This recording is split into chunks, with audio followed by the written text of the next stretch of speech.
The superhero genre pushes us to suspend our disbelief in order to enjoy the science-defying and out-of-this-world moments on the big screen. However, it is still fun to imagine what would happen if those moments that breach the laws of nature happened in the real world. Ant-Man, writer of the great Anthony Antonio, is one such comic character whose actions in the Marvel Universe. I'm gonna call you Antonio Banderas! You're a badass! Could give rise to some pretty fascinating outcomes when observed from our reality. Without getting too deep into the scientific accuracies and possibilities, let's take a look at what would happen if Ant-Man were from our world. Disclaimer: the following are hypothetical situations based on fundamental laws of science. Pym particles can expand and shrink things by manipulating the spaces between atoms without manipulating mass. Let's assume that this is a fundamental law in the MCU and revisit certain Ant-Man moments in that context. In the first Ant-Man movie, while training Scott Lang to be the next Ant-Man, Hope Van Dyne mentions that a 200-pound man, when shrunk to 1/100th of an inch, can act as a bullet. You have the force of a 200-pound man behind a fist 1/100th of an inch wide. You're like a bullet.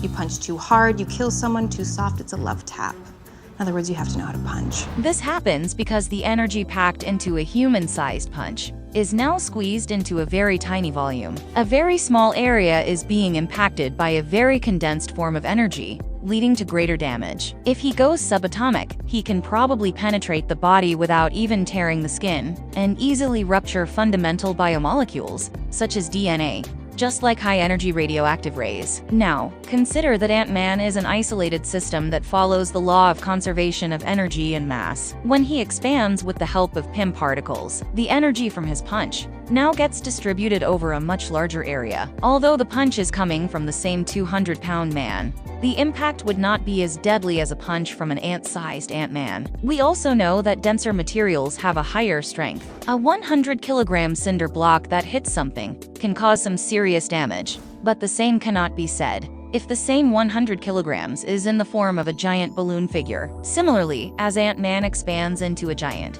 the density of matter in his body decreases dramatically, thereby reducing his strength. So, if you saw a huge angry Ant-Man charging towards you, don't worry, he can't hurl a bus at you or break the wings off an airplane. An instance that completely ignores the not messing with the mass law takes place in Ant-Man and the Wasp. Dr. Pym shrinks down an entire building that contains his lab into a rollable structure that was then moved around in a van.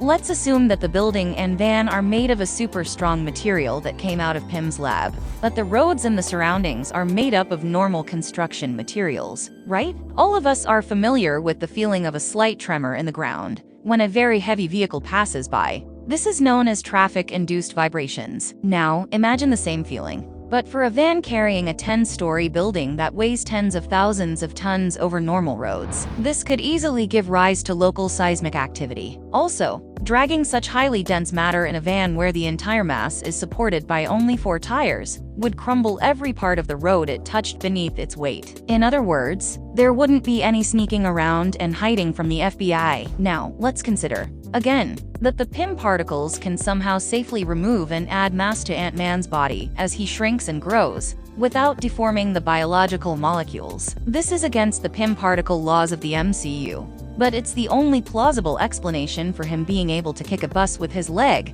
and fling half a plane at Iron Man.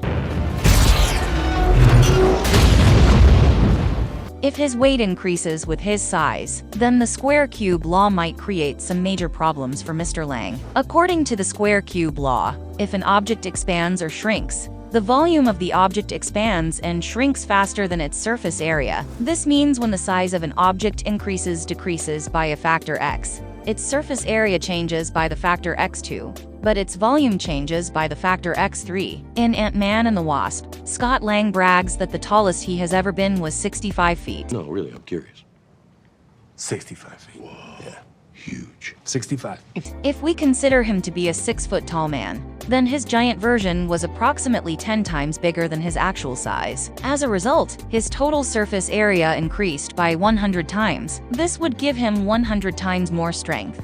as it is commonly believed that there is a direct relationship between the cross-sectional area of a bone or muscle and its strength. Scientists are still working on this. The surface area plays in Ant-Man's favor, but the volume throws a curveball. As his body grows tenfold in size, the volume increases by 1,000-fold, as does his weight, as established earlier. He might be 100 times stronger, but also 1,000 times heavier. His bones would no longer be able to hold his body straight, and would turn into powder, being crushed under the weight of his colossally heavy body, turning him into a giant living blob. Ant-Man uses the red Pym particles to shrink to a subatomic size and enter the quantum realm. The only way he can stay alive is if the oxygen he breathes and the DNA that makes him a living being also go quantum with him, which is physically impossible. You can read about why here. By some twist of fate, if he becomes a subatomic particle, these are the things that could happen to him. If he were a free electron approaching a bunch of neutral atoms, he would bounce around like a crazy ball,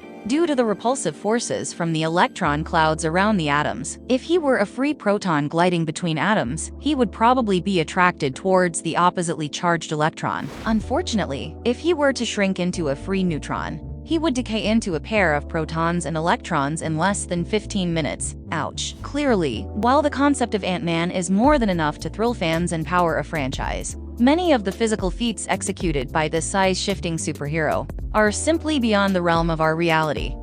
Thanks for watching. See you on the next one. Oh, and don't forget to subscribe.